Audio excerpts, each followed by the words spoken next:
cœur du Kaokoland, dans le nord de la Namibie, vivent les Imba, l'un des peuples les plus emblématiques d'Afrique australe.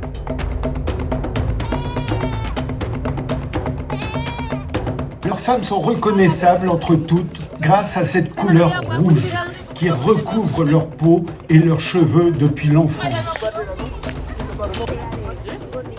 Pourtant, la couleur rouge n'est qu'une partie de leur histoire. Dans ce village, certaines habitudes se transforment encore dès l'enfance.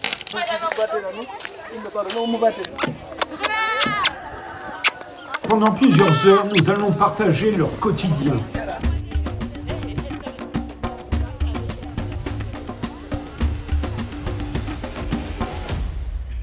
Alors, ok, pour aller au village Imba, comment s'est passée la nuit? Bien?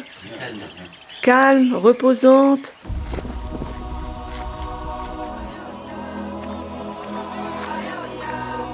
À force de voir des images des Imba, on finit parfois à croire qu'on les connaît déjà. Pourtant, derrière cette image devenue célèbre, se cache une réalité beaucoup plus complexe. Mais ici, chaque geste du quotidien raconte quelque chose de leur histoire. Pour comprendre leur mode de vie, tout commence par cette couleur ocre, devenue leur identité.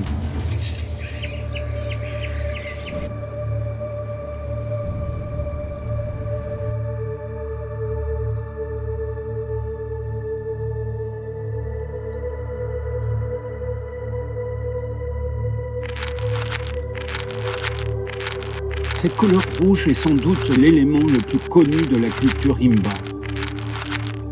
Pourtant, derrière son apparence se cache un savoir transmis depuis des générations. Chaque jour, les femmes préparent elles-mêmes cette pâte appelée ojis. Elle est obtenue à partir d'un mélange de graisse et de poudre d'ocre rouge. Bien plus qu'un simple ornement, elle protège la peau du soleil et participe à l'identité même du peuple Imba.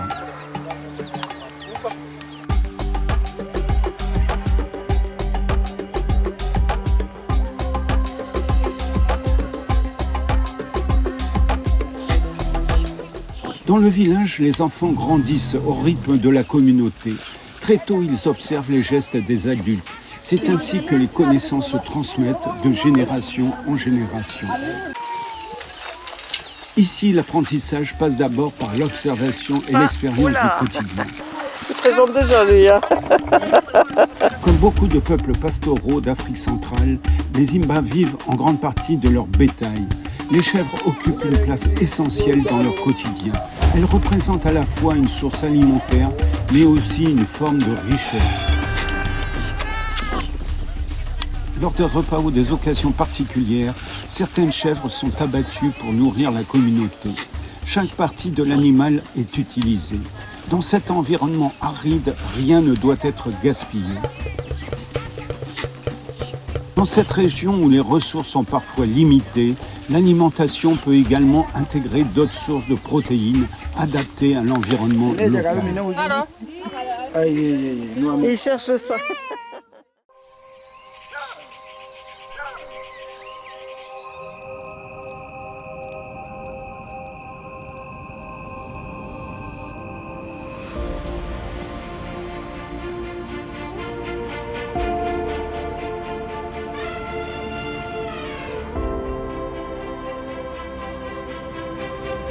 La Namibie possède un trésor devenu rare dans de nombreuses régions du monde, l'espace. Ici, pas de tourisme de masse. Le pays a fait le choix d'un développement touristique respectueux de son environnement. Et c'est sans doute l'une des raisons pour lesquelles un voyage en Namibie laisse des souvenirs si particuliers.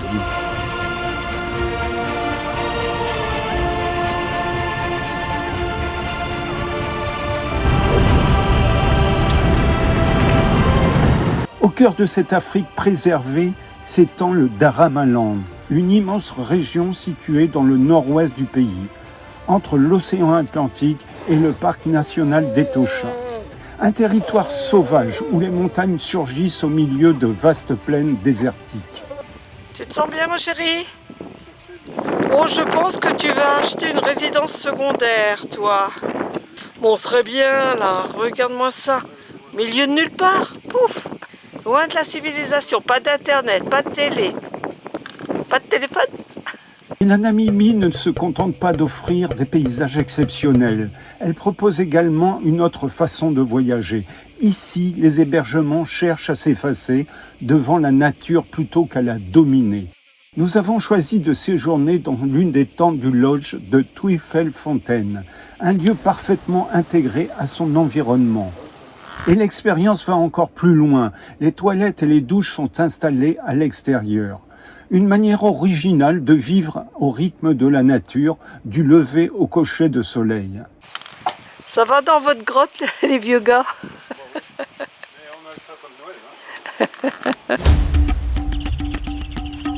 Le lendemain matin, près de 2 heures de marche sont nécessaires pour rejoindre l'un des sites les plus fascinants du Daramalang. Sur les parois rocheuses, les Bushmen ont laissé derrière eux de nombreuses gravures, des témoignages précieux qui racontent leur présence dans cette région depuis des milliers d'années. Animaux, empreintes et symboles composent aujourd'hui l'un des plus remarquables ensembles d'art rupestre d'Afrique australe.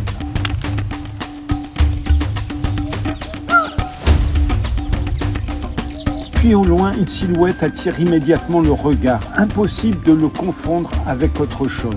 Cet imposant bloc de granit d'origine volcanique culmine à 1728 mètres d'altitude, surgissant au milieu des plaines désertiques environnantes. Il domine le paysage depuis des millions d'années. Mais c'est lorsque la lumière commence à changer que la magie opère véritablement. À l'aube comme au coucher de soleil, la roche se pare de couleurs fascinantes. Rouge, orangé, doré, un spectacle nature qui résume à lui seul toute la beauté du Daramalang.